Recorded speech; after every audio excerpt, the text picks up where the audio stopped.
للأسف لو فضلتوا مع بعض كل الأطفال اللي هتخلفوهم هيموتوا، لأن هما بيجيلهم نفس المرض بسبب العوامل الوراثية، فالمفروض إنكم تنفصلوا عن بعض. هو أنت اتجننت؟ إيه اللي أنت بتقوله ده؟ لا مستحيل طبعا.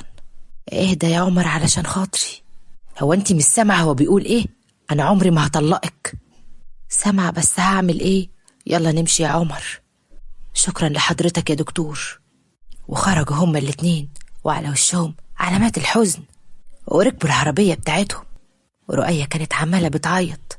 أخدها عمر لحضنه علشان تهدى. اهدي بقى يا حبيبتي وبطل عياط علشان خاطري. يا رؤية أنا مش عايز أطفال ولا عايز أي حاجة غيرك انت وبس. انت مراتي وحب عمري وبنت عمي اللي مربيها على ايدي من وهي صغيرة. بس يا عمر انت أكيد نفسك تبقى أب، واحنا خلفنا 3 مرات وماتوا، وأنا تعبت ونفسيتي تعبت أكتر وما عدتش قادرة أستحمل أكتر من كده. عارف يا حبيبتي والله، بس هنعمل إيه؟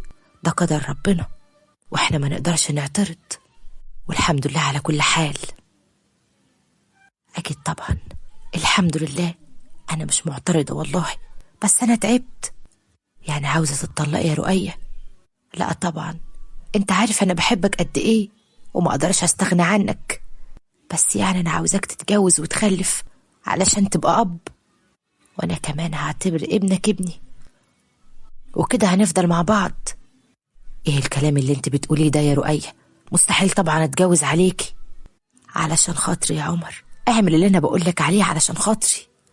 لا طبعا يا رؤية، واهدي بقى وانسي الكلام اللهبل ده وما تتكلميش فيه تاني، ماشي؟ حاضر يا عمر. ومر الوقت ووصلوا البيت، وطلعت رؤية لشقتها ورفعت تليفونها علشان تكلم والدتها. قالوا ازيك يا حبيبتي، عملتي ايه عند الدكتور؟ الحمد لله يا ماما انا كويسة. الدكتور قالك ايه يا بنتي؟ ماما انا مش قادرة اتكلم دلوقتي، انا تعبانة وعاوزة انام، بكرة ان شاء الله هبقى اجي عندكم واحكي لك على اللي حصل، ماشي؟ ماشي يا حبيبتي، اللي انت عايزاه، مع السلامة. سلام يا ماما. قفلت التليفون وبعد شوية غيرت هدومها ولبست ملابس النوم. وبعد شوية كان طلع عمر على رؤية بعد ما قعد مع مامته شوية، وبص على رؤية علشان يشوفها لقاها نامت، فغير هدومه ونام جنبها. ومر الليل وجي يوم جديد، صحيت رؤية من نومها وصلت فرضها وغيرت هدومها. لو سمحت يا عمر انا عايزة اروح عند ماما شوية. ماشي يا حبيبتي روحي. وبعد شوية وقت راحت رؤية البيت وقعدت مع مامتها وحكت لها كل حاجة اللي الدكتور قالها. وطلبت من عمر انه يتجوز يا ماما. هو انت اتهبلتي يا رؤية؟ عاوزاه يتجوز عليكي؟ انت عارفة لما يتجوز ويخلف مراته وامه هيعملوا معاكي ايه؟ عارفة يا ماما عارفة، هيتفقوا مع بعض عليا ويذلوني كمان، انا عارفة، بس اعمل ايه؟ انت يا حبيبتي الدكتور قالك ان انت ما فيكيش حاجة وزي الفل، وهو كمان، بس ما ينفعش تكملوا مع بعض علشان العوامل الوراثية. يبقى يا حبيبتي كل واحد يشوف حياته، وكل شيء اسمه ونصيب، وربنا أراد كده، هنعمل ايه احنا بقى؟ يعني عاوزانا اتطلق من عمر يا ماما؟ لا طبعا مستحيل، انا بحبه وما اقدرش اعيش من غيره.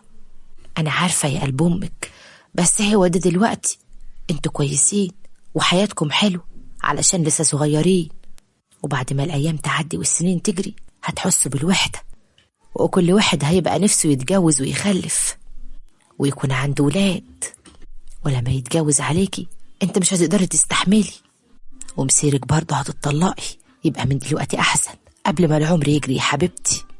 مش عارفة يا ماما، مش عارفة اعمل ايه، ودماغي عمالة تلف ومش عارفة ارسى على قرار. اهدي كده يا حبيبتي وفكري وصلي وادعي ربنا، انت ما تعرفيش الخير فين. ومر الوقت ورؤية حيرانة في افكارها، وبعد شوية كان جه عمر علشان ياخدها. بعد اذنك يا عمر سيبنا اقعد يومين هنا عند ماما. ماشي يا حبيبتي. ومر اسبوع وكل واحد فيهم اخد قرار بعد ما كلموا اصحابهم واهلهم كلهم، والقرار ان كل واحد فيهم ينفصل عن التاني علشان محدش منهم يظلم التاني.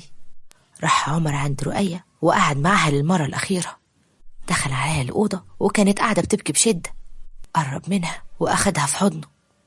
اهدي يا رؤية علشان خاطري، أنا هفضل جنبك على طول، صحيح خلاص ما عنتش هبقى جوزك، بس هفضل ابن عمك، واي حاجة عاوزاها كلميني على طول وهتلاقيني جنبك. انت هتفضلي عندي على طول، روكا الصغيرة اللي مربيها على ايدي. خلاص بقى كفاية عياط، علشان ما عيطش انا كمان وهيبقى شكلي وحش، ولا انت عايزاني اعيط يعني؟ رؤية مسحت دموعها وابتسمت ليه. خلاص مش هعيط. ايوه كده ابتسمي، مش عايزك تعيطي تاني، ماشي؟ ماشي. وبعد شوية كان المأذون جه، ورؤية وعمر اتطلقوا. وفي مكان تاني، انت ليه ما قلتليش انك ما بتخلفيش قبل الجواز؟ انت بتحكي عليا وتغشيني. انا والله ما كنتش اعرف، انا صحيح عملت عملية وانا صغيرة، بس ما كنتش اعرف انها هتأثر عليا.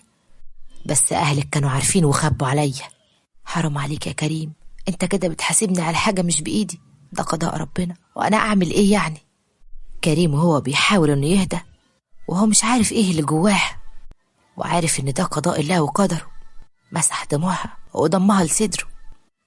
انا اسف، لكن مش قصدي، عارف انها حاجة بتاعت ربنا، بس انا اتضايقت لما عرفت ان اهلك كانوا عارفين وخبوا عليا. انا والله مش مهم عندي الاطفال، انت عندي اهم من اي حاجة في الدنيا. كريم انت لو عايز تتجوز اتجوز، ده حقك واللي انت عايزه اعمله. لا طبعا، اقعدي ساكتة وانسي بقى، انا مش عايز اطفال ولا اي حاجة، ومش هنفكر في الموضوع ده تاني، خلاص؟ ماشي، اتفقنا. اتفقنا. كريم حاول انه يغير الموضوع وينسى كل اللي بيتكلموا فيه. يلا بقى حضريلي علشان اكل. حاضر. ايه يا حبيبي هنعمل ايه؟ هعمل ايه يعني يا امي، ده قضاء ربنا ولازم ارضى بيه. ايوه يا حبيبي ما قلتش حاجة، بس انت تمام وزي الفل، اتجوز وخلف لك حتة عيل. انت عاوز تعيش من غير عيال، واخواتك كل واحد فيهم ما شاء الله عنده 2 و3، انت اتهبلت. ايوه يا امي، بس مي انا لا يمكن اطلقها، ومن اللي بيقول لك طلقها انت تتجوز واحدة تانية عليها، واحنا ما شاء الله عندنا البيت واسع، تتجوز واحدة تانية وهي تفضل برضه على ذمتك. مش عارف يا امي، هفكر واشوف، واللي فيه الخير يقدمه ربنا.